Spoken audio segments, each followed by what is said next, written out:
बंगाल के सीएम बनते ही शुवेंदु अधिकारी एक के बाद एक बड़े फैसले ले रहे हैं। वहीं अब उनके तगड़े फैसलों ने पूरा बंगाल हिला डाला है। इसके अलावा अभिषेक बनर्जी की भी चिंता बढ़ गई है। सीएम शुवेंदु अधिकारी ने साफ कर दिया है कि वो अब बंगाल में भ्रष्टाचार को मिटा कर ही रहेंगे। और जब बात भ्रष्टाचार की आती है तो सबसे पहले याद अभिषेक बनर्जी की आती है, क्योंकि उन पर भ्रष्टाचार के कई गंभीर आरोप लग चुके हैं। ममता बनर्जी की पार्टी की करारी हार की वजह अभिषेक बनर्जी को ही माना जा रहा है। वहीं अब पश्चिम बंगाल की शुवेंदु सरकार ने सत्ता संभालने के बाद एक और बड़ा प्रशासनिक फैसला लिया है। सीएम शुवेंदु ने ममता सरकार के दौरान राज्यों के विभिन्न बोर्डों, गैर सांविधिक निकायों, संगठनों और सार्वजनिक उपकरणों में नियुक्त किए गए सभी मनोनीत सदस्यों, निदेशकों और अध्यक्षों को तत्काल प्रभाव से बर्खास्त करने का आदेश जारी किया है। मीडिया रिपोर्ट्स के अनुसार इसके साथ ही 60 वर्ष की सेवानिवृत्त आयु के बाद एक्सटेंशन या रीअपॉइंटमेंट पर कार्यरत अधिकारियों और कर्मचारियों की सेवाएं भी समाप्त कर दी गई है। राज्य सरकार की ओर से जारी आदेश में सभी अतिरिक्त मुख्य सचिवों, प्रधान सचिवों और विभाग सचिवों को तत्काल आवश्यक कार्रवाई करने के निर्देश दिए गए हैं। इसके अलावा सीएम शुवेंदु अधिकारी ने कई नौकरशाहों का तबादला भी किया है। राज्य सचिवालय स्थित मुख्यमंत्री कार्यालय की नौकरशाही संरचना में बदलाव करते हुए सीएम शुवेंदु अधिकारी ने उन अधिकारियों की ताकत में कटौती की है जिन्हें ममता बनर्जी का करीबी माना जाता था। पश्चिम बंगाल में पूर्व सीएम ममता बनर्जी के नेतृत्व में पूर्व केंद्रीय कार्यालय से जुड़े 16 नौकरशाहों को नए अधिकारियों से बदल दिया गया है। ऐसे में साफ है कि सीएम शुवेंदु पहले सरकारी पदों से उन लोगों को हटा रहे हैं जो ममता बनर्जी के करीबी माने जाते थे और ममता बनर्जी ने उन्हें ऊंचे पदों पर बिठाया था। सीएम शुवेंदु अधिकारी ने अपनी पहली कैबिनेट मीटिंग में ममता सरकार के कई फैसलों को भी पलट दिया। उन्होंने केंद्र सरकार की आयुष्मान भारत योजना को पूरे राज्य में लागू करने के प्रस्ताव को मंजूरी दी है। साथ ही 45 दिनों के भीतर बीएसएफ को बॉर्डर की बाड़बंदी के लिए जमीन देने के निर्देश भी दिए हैं। वहीं सरकारी नौकरियों में भी आवेदन के लिए उम्र की सीमा में भी 5 साल की बढ़ोतरी कर दी गई है। साथ ही बंगाल में जनगणना शुरू करने पर भी कैबिनेट ने मुहर लगा दी है। सीएम शुवेंदु अधिकारी ने कहा है कि पश्चिम बंगाल सरकार ने 45 दिनों के अंदर बीएसएफ को जमीन सौंपने का फैसला किया है। अधिकारी ने कहा कि बॉर्डर की जमीन बीएसएफ को देने का फैसला नेशनल सिक्योरिटी के लिए बहुत जरूरी था। उन्होंने आगे कहा कि हालांकि पिछली सरकार ने गैर कानूनी घुसपैठियों को बचाने के लिए ऐसा नहीं किया, ऐसे में अब बंगाल से घुसपैठियों के लिए भारत आना मुश्किल हो सकता है। वहीं जो बांग्लादेशी बंगाल और देश के अलग अलग हिस्सों में रह रहे हैं उन्हें भी बाहर निकाला जाएगा। ऐसे में ममता बनर्जी की पार्टी का क्या होगा? घुसपैठियों के भरोसे सत्ता में रहने की कोशिश करने वाली ममता बनर्जी के लिए अब सत्ता में वापसी करना मुश्किल हो सकता है। वहीं पहले ही कैबिनेट मीटिंग में शुवेंदु अधिकारी द्वारा बॉर्डर की जमीन बीएसएफ को देने के फैसले से आप दर्शक खुश हैं तो कमेंट में यस और जय हिंद जरूर लिखें, ताकि विपक्ष को साफ संदेश जाए कि देश के लोग बंगाल सरकार के इस फैसले से खुश हैं। इस खबर में आगे आपको बताएंगे सब कुछ डिटेल में कि कैसे टीएमसी के नेताओं की बढ़ गई है चिंता। तो बने रहिए हमारे साथ अंत तक और देखिए हमारी ये खास रिपोर्ट। साथ ही आप दर्शकों से विनम्र निवेदन है कि अगर अब तक आपने चैनल को सब्सक्राइब नहीं किया है तो अभी कर लीजिए, साथ ही बेल आइकॉन को भी दबाएं।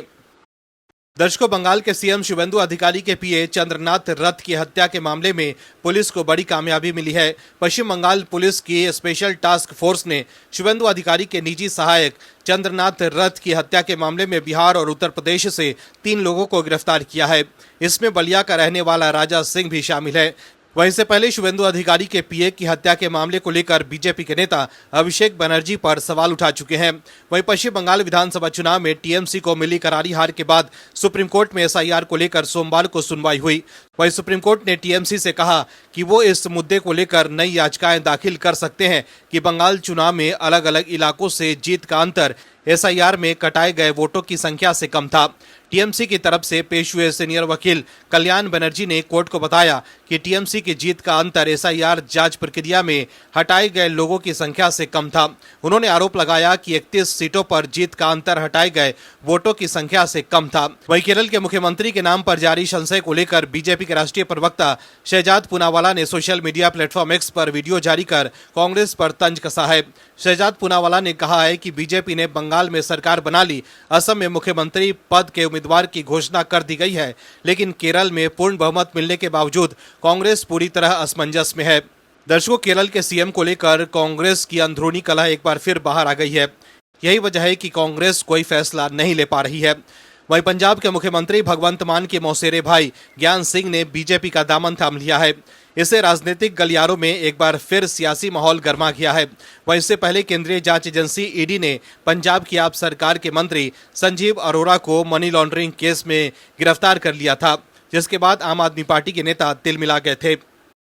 बंगाल में टीएमसी की करारी हार के बाद ममता बनर्जी के भतीजे अभिषेक बनर्जी की मुश्किलें बढ़ती जा रही हैं। ममता सरकार के दौरान इस भ्रष्टाचार को लेकर सबसे ज्यादा सवाल अभिषेक बनर्जी पर ही उठे। बंगाल में बीजेपी की सरकार बनने के बाद हालात ये हैं कि कल तक जो लोग ममता बनर्जी के गुणगान करते नहीं थकते थे, अब वो उन्हें हार के लिए जिम्मेदार ठहरा रहे हैं। उनमें से कई लोग खुलकर पार्टी के राष्ट्रीय महासचिव अभिषेक बनर्जी पर अपना गुस्सा जाहिर कर रहे हैं। टीएमसी के लोग ही शिकायत कर रहे हैं कि अभिषेक बनर्जी ने पार्टी को खत्म कर दिया, तो वहीं अब ममता बनर्जी ने भी अभिषेक बनर्जी से मुंह मोड़ लिया है। सीएम शुवेंदु अधिकारी ने भी साफ कर दिया है कि भ्रष्टाचार के खिलाफ वो सख्त कार्रवाई करेंगे। ऐसे में अब सवाल उठने लगा है कि क्या अभिषेक बनर्जी गिरफ्तार हो सकते हैं। दर्शकों, टीएमसी के कई नेताओं का मानना है कि टीएमसी को हार के पीछे अभिषेक बनर्जी की एक बड़ी वजह है। भ्रष्टाचार के गंभीर आरोपों से घिरे अभिषेक खुद को राज्य का भावी मुख्यमंत्री मानने लगे थे, लेकिन जनता ने भाईपो यानी भतीजे के भ्रष्टाचार और उनके अहंकार को सिरे से नकार दिया। वहीं अब ममता बनर्जी भी समझ गई हैं कि भतीजे पर भरोसा करना भारी पड़ गया। हार न मानने वाली ममता बनर्जी को अब एहसास हो गया कि टीएमसी के कई बड़े नेता जो ये कह रहे हैं कि अभिषेक बनर्जी टीएमसी की कॉरपोरेट कंपनी की तरह चला रहे थे, वो गलत नहीं है। अभिषेक में अहंकार इतना आ गया था कि उन्होंने देश के गृह मंत्री अमित शाह को 4 मई को बंगाल आने की धमकी तक दे दी थी। लेकिन अब बंगाल में हार के बाद ममता ने अभिषेक को साइडलाइन करना शुरू कर दिया है। दरअसल पश्चिम बंगाल में शुवेंदु सरकार बनने के बाद विधानसभा में टीएमसी की लीडरशिप टीम में बड़े बदलाव देखने को मिले। टीएमसी का नेतृत्व ऐसे नेताओं से भरा है जिन्हें पार्टी चेयरमैन ममता बनर्जी के करीबी माना जाता है। वहीं उनके भतीजे को दूसरे नंबर के नेता अभिषेक बनर्जी के करीब माने जाने वाले नेताओं को इसमें कोई जगह नहीं मिली है। उन्हें साइडलाइन कर दिया गया है, जबकि पिछली टीएमसी सरकार में पार्टी के भीतर अभिषेक बनर्जी खेमे के कई नेताओं को प्रमुखता से शामिल किया गया था। शोभन देव चट्टोपाध्याय को नेता प्रतिपक्ष, असीमा पात्रा और नयना बंदोपाध्याय को उप नेता प्रतिपक्ष और कोलकाता के मेयर फिरहाद हकीम को मुख्य सचेतक के रूप में नियुक्त किया गया है। हालांकि टीएमसी की ओर से जारी बयान पर पार्टी के राष्ट्रीय महासचिव अभिषेक के हस्ताक्षर थे, लेकिन नियुक्त किए गए चारों नेता शोभन देव, असीम, नयना, फिरहाद ममता बनर्जी के करीबी हैं। वहीं साल 2021 के विधानसभा चुनावों में टीएमसी की शानदार जीत के बाद अभिषेक बनर्जी ने संगठन के भीतर युवा नेताओं को ज्यादा प्रतिनिधित्व देने पर जोर दिया था। 2024 के लोकसभा चुनावों में पहले भी उन्होंने सुदीप बंदोपाध्याय और सौगत राय जैसे वरिष्ठ नेताओं को दोबारा टिकट न देने की कोशिश की थी, लेकिन ममता बनर्जी ने दखल देकर उन्हें उम्मीदवार के तौर पर बनाए रखा। वहीं हालिया बंगाल विधानसभा चुनावों में पार्टी से कम 74 मौजूदा विधायकों की जगह नए चेहरों को मौका दिया गया। कई नेताओं ने निजी तौर पर माना कि इस कदम से कई निर्वाचन क्षेत्रों में अंदरूनी नाराजगी और गुटबाजी पैदा हो गई थी। अभिषेक बनर्जी को उस नेता के तौर पर भी जाना जाता था जो राजनीतिक सलाहकार कंपनी आईपैक को लेकर आए और उसका समर्थन भी किया। इस कंपनी ने 2021 की जीत में पार्टी की मदद भी की थी। हालांकि इस बार आईपैक की भूमिका पर सवाल उठ रहे हैं और कई नेता जिस तरह से उनके अपना काम किया उसकी आलोचना कर रहे हैं। वहीं टीएमसी से निलंबित होने के बाद पूर्व प्रवक्ता रिजू दत्ता ने गंभीर आरोप लगाए हैं। उन्होंने दावा किया कि पिछले 6 महीनों से टीएमसी को आईपैक चला रही थी। रिजू दत्ता ने चुनाव के लिए टिकट में पैसे मांगने के भी आरोप लगाए। रिजू दत्ता ने कहा कि मेरा टिकट तय था और मुझे इस बारे में बताया भी गया था, लेकिन बाद में मुझे 50 लाख रुपए मांगे गए। मेरे पास पैसे नहीं थे, मैं 50 लाख रुपए नहीं दे पाया और इसीलिए मुझे टिकट नहीं मिला। उन्होंने बताया कि टीएमसी की ओर से नहीं बल्कि आईपैक की ओर से 50 लाख रुपए की मांग की गई। प्रतीक जैन ने ये पैसे नहीं मांगे, अर्जुन नाम के शख्स ने रकम मांगी थी। तो देखा आपने कैसे अब हर तरफ से अभिषेक बनर्जी घिर गए हैं। सीएम शुवेंदु अधिकारी तो भ्रष्टाचार के खिलाफ कार्रवाई करेंगे ही, तभी तो नतीजों के दिन ही बीजेपी की जीत के साथ ही राज्य के मुख्य सचिव ने सरकारी कार्यालय से कोई भी दस्तावेज या फाइल हटाने, नष्ट करने या कॉपी करने से सख्त रोक लगा दी है, ताकि टीएमसी का कोई भी नेता सरकारी फाइलें गायब न करवा सके। वहीं अब ममता बनर्जी ने फिर से पार्टी के वरिष्ठ और पुराने नेताओं पर भरोसा जताकर भतीजे अभिषेक को साइडलाइन करना शुरू कर दिया है। वहीं अब टीएमसी के सांसदों और विधायकों के स्वर भी बदलने लगे हैं। अब ये भी कहा जा रहा है कि टीएमसी के कई सांसद और विधायक पाला बदलकर बीजेपी का दामन थाम सकते हैं।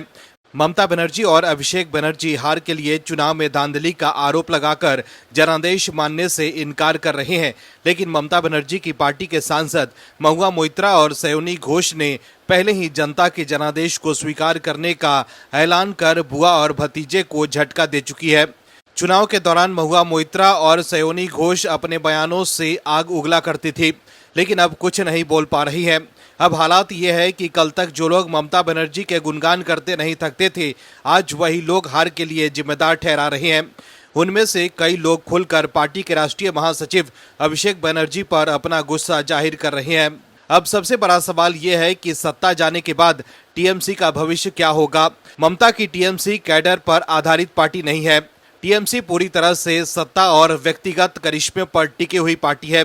वहीं इतिहास गवाह है कि ऐसी पार्टियां सत्ता से दूर होते ही ताश के पत्तों की तरह बिखर जाती है, और हो भी यही रहा है। टीएमसी की हार के साथ ही इस्तीफे भी शुरू हो गए हैं। दर्शकों, पश्चिम बंगाल में ममता बनर्जी के नेतृत्व वाली टीएमसी सरकार के सत्ता से बाहर होने के बाद राज्य में राजनीतिक माहौल पूरी तरह से बदला हुआ नजर आ रहा है। पिछले 15 वर्षों से टीएमसी के नेताओं और उनके समर्थकों पर आम लोगों को डराने धमकाने, उत्पीड़न और हिंसा के आरोप लग रहे थे। अब हार के बाद कई जगहों पर जनता का गुस्सा खुलकर सामने आ रहा है। वहीं टीएमसी प्रवक्ता रिजू दत्ता ने अपनी ही पार्टी के खिलाफ जहर उगला है। रिजू दत्ता ने बीजेपी नेताओं की तारीफ के पुल भी बांधे। वहीं रिजू दत्ता ने एक वीडियो जारी कर सीएम शुवेंदु अधिकारी पर की गई अपमानजनक टिप्पणी को लेकर उनसे माफी मांगी थी।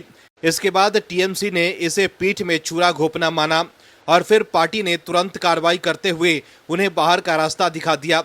लेकिन रिजू दत्ता ने आरोप लगाया कि मुश्किल वक्त में टीएमसी ने उनका साथ छोड़ दिया।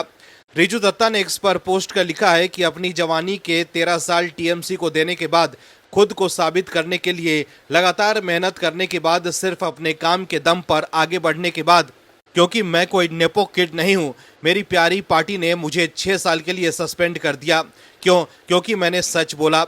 सस्पेंशन नोटिस में कहा गया है कि मैं अनुशासन समिति से नहीं मिला, जबकि तय समय के अंदर मैंने 9/5/2026 को सुबह 11:27 पर पार्टी मुख्यालय तृणमूल भवन में अपना जवाब जमा कर दिया था। शायद मेरा जवाब पढ़ने से पहले ही नोटिस टाइप कर दिया गया था। वहीं टीएमसी के वरिष्ठ नेता और पूर्व मंत्री कृष्णेंदु नारायण चौधरी ने सीधे तौर पर चुनावी हार के लिए अभिषेक बनर्जी को जिम्मेदार ठहराया। उनका कहना है कि पार्टी अब राजनीतिक संगठन कम और कॉरपोरेट कंपनी ज्यादा बन गई है। उन्होंने आरोप लगाया कि आईपैक का पार्टी में इतना प्रभाव बढ़ गया, जिससे पुराने नेताओं की बात शीर्ष नेतृत्व तक पहुंच ही नहीं पाती थी। वहीं पूर्व क्रिकेटर और ममता सरकार में खेल मंत्री रहे मनोज तिवारी ने टीएमसी से इस्तीफा दे दिया। इसके साथ ही मनोज तिवारी ने यह भी कहा कि हावड़ा के बिसपुर सीट से उन्हें इसलिए टिकट नहीं दिया गया क्योंकि उन्होंने 5 करोड़ रुपए देने से मना कर दिया था। इसके अलावा बीजेपी के नेताओं को धमकी देने वाली सयोनी घोष की भाषा भी बदली सी लग रही है। वो खुलकर पीएम मोदी और गृह मंत्री अमित शाह पर हमलावर थी और दोनों ही नेताओं को बाहरी बता रही थी, लेकिन अब उनके तेवर ढीले पड़ गए हैं। वही सोशल मीडिया पर कुछ लोग ये भी लिख रहे हैं कि महुआ मोइत्रा, सयोनी घोष, सागरिका घोष और कुणाल घोष बीजेपी में शामिल हो जाएं तो आश्चर्य नहीं होनी चाहिए। हालांकि बीजेपी में जाने की चर्चा के बीच महुआ मोइत्रा ने साफ कर दिया है कि उनका बीजेपी में जाने का कोई इरादा नहीं है।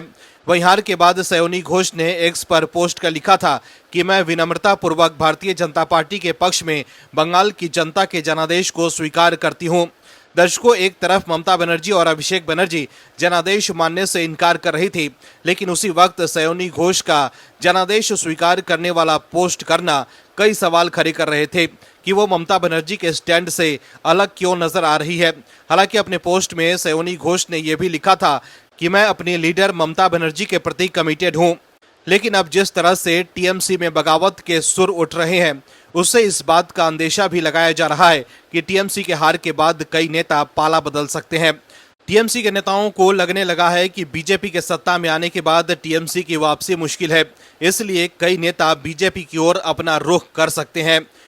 दर्शकों, पीएम मोदी ने रविवार को नागरिकों से कई तरह के आग्रह किए। पीएम मोदी ने 1 साल तक सोना खरीदने से बचने को कहा। इसके अलावा उन्होंने तेल, खाद और पेट्रोल डीजल के उपयोग में कटौती करने की अपील भी की। उन्होंने कंपनियों को वर्क फ्रॉम होम देने की सलाह दी। वहीं अब पीएम मोदी की इस अपील पर कांग्रेस सांसद राहुल गांधी बुरी तरह भड़क गए हैं। राहुल गांधी ने कहा है कि देश चलाना अब कॉम्प्रोमाइज्ड पीएम के बस की बात नहीं है।